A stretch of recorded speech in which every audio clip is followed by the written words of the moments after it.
大家好啊，我是阿贝，我将告诉大家这幅画里面的人是谁，以及这个城堡的主人是谁。大家可能会认为这个画像的人就是城堡的主人，或者是城堡主人的祖宗。阿贝要告诉大家，这个观点是错的。这个人和城堡毫无关联，但这幅画和城堡的关系特别大。真正的城堡主人呢，还另有他人。这期可能会有点长，但绝对超级精彩。首先，为什么我们会错误的认为这个画像上的人就是城堡主人呢？很简单嘛，我们会在家里面摆一个陌生人的生活照上去吗？比如摆一张邻居老王的照片，这给人看到要笑死的好吧？甚至我们连自己的生活照都不敢挂在客厅里面，当然荣誉纪念照就不在其中。但各位观众老爷，雪地地图是欧洲，那是西方，千万别用我们的文化去理解对方。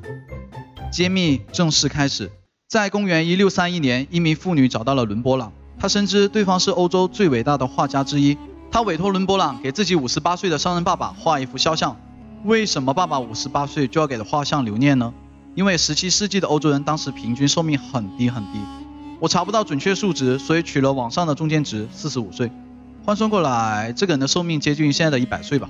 果不其然，8年后，画像里的人去世了。重点来了，那时候欧洲文艺复兴已经结束了，相信大家看过历史书，一定对文艺复兴有了解。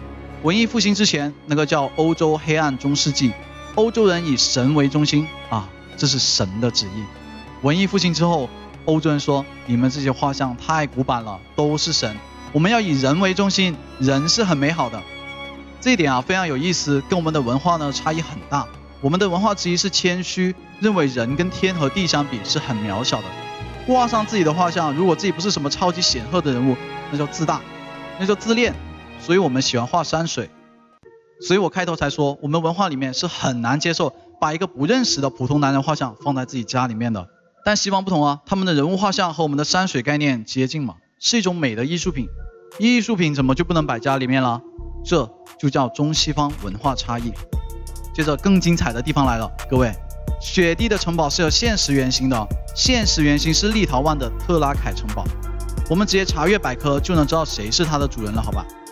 第一任主人是一名立陶宛公爵，后面这座城堡还用来当立陶宛的外交中心。而画像上的人物是一名快要破产、快要老死的德国科隆商人罢了，国籍对不上，财富地位对不上，不仅如此，时间线也完全对不上。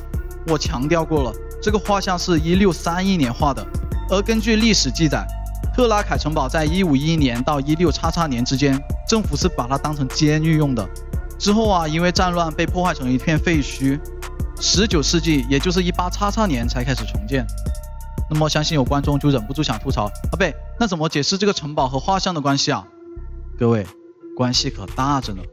重建后的古城堡成为了立陶宛历史博物馆，既然是博物馆，那就得放上最伟大的艺术作品。其实我视频开头埋了一个伏笔，可能有同学反应过来了。画家伦勃朗是欧洲最伟大的画家之一，那么在历史博物馆里放一个欧洲历史最牛的画家之一的作品，一点问题都没有。大家都是冲着这个画家去的，跟画里面的男人一点关系都没有嘛。